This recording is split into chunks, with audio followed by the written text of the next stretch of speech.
Natacha Lemarie, bonjour. Bonjour. Vous êtes associée chez Wilby Group, un cabinet de conseil en stratégie et management, et nous allons parler d'organisation matricielle. Alors c'est un modèle qui s'est imposé dans de nombreuses entreprises, mais avant toute chose, qu'est-ce que c'est que cette organisation matricielle ? Alors de façon simplifiée, le matriciel peut se définir comme une structure combinant au moins 2 entrées pour coller le plus possible aux spécificités des marchés des entreprises. On a généralement une entrée par fonction, RH, marketing, ingénierie par exemple, et une autre entrée ou plusieurs, souvent par projet, par pays, par type de clientèle. Et alors c'est un modèle qui est surtout présent dans les grandes entreprises. En effet, mais il concerne aussi des structures de taille plus modeste. En fait, il répond à la complexité croissante de l'environnement dans lequel les entreprises évoluent. C'est donc plus son modèle économique que sa taille qui pousse une organisation à faire ce choix. Alors vous avez constaté des blocages pour sa mise en œuvre. Tout à fait, et pour cause. Dans une structure matricielle, par construction, chacun doit des comptes à plusieurs patrons, en position hiérarchique ou pas. Et on voit tout de suite le défi que ça implique sur un plan managérial, en termes de processus de décision ou encore dans le pilotage de l'activité. Alors comment réduire cette complexité ? Est-ce que c'est possible ? Alors souvent, les entreprises s'efforcent de formaliser quelques processus clés pour fluidifier les choses. Mais le fait est que si ça fonctionne bien sur le papier, dans la pratique, c'est beaucoup plus compliqué. Alors pourquoi, selon vous ? Eh bien parce que le matriciel ajoute de la complexité à quelque chose qui est déjà complexe et relativement impalpable, à savoir les interactions humaines qui font le quotidien de l'entreprise. En fait, il implique que les gens coopèrent en dehors des circuits hiérarchiques traditionnels, grâce à une sorte de bon sens commun. Or, l'expérience prouve que la coopération, ça ne va pas de soi. C'est une question de volonté et d'intérêt partagé bien compris.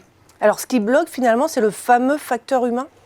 Disons que généralement, quand les gens ne coopèrent pas, résistent au changement, comme on dit, c'est qu'ils ont de bonnes raisons de le faire, en tout cas, vu de leur fenêtre. Alors qu'est-ce que ça peut être comme raison ? Alors évidemment, elles sont propres à chaque individu. Parfois, elles sont trop personnelles pour que l'entreprise puisse agir dessus. Mais les comportements individuels s'expliquent aussi en partie par des moteurs plus sociologiques. Par exemple, les cultures métiers, les systèmes de valeurs, la façon dont chacun se représente son propre rôle et perçoit les rôles des autres, les interdépendances et les jeux de pouvoir entre les équipes.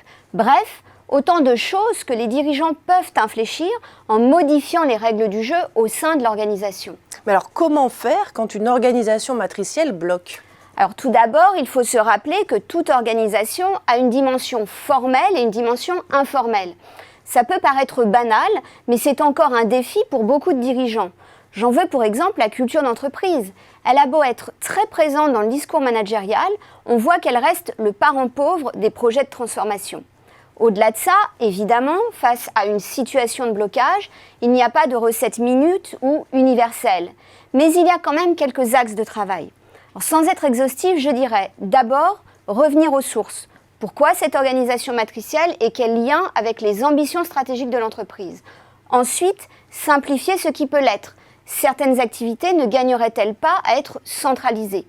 Puis prendre le temps du pas de côté pour décrypter cette fameuse dynamique humaine et adapter les leviers à la réalité sociologique de l'entreprise, aux cultures métiers, etc. Et enfin, clarifier les règles du jeu. Souvent, les gens vivent le matriciel comme un système paradoxal à double contrainte. Dans ce cas, il est essentiel de définir quelques principes pour aider les équipes à faire des choix pragmatiques en autonomie. Eh bien, Natacha Lemarie, merci beaucoup pour cet éclairage sur les organisations matricielles. Merci.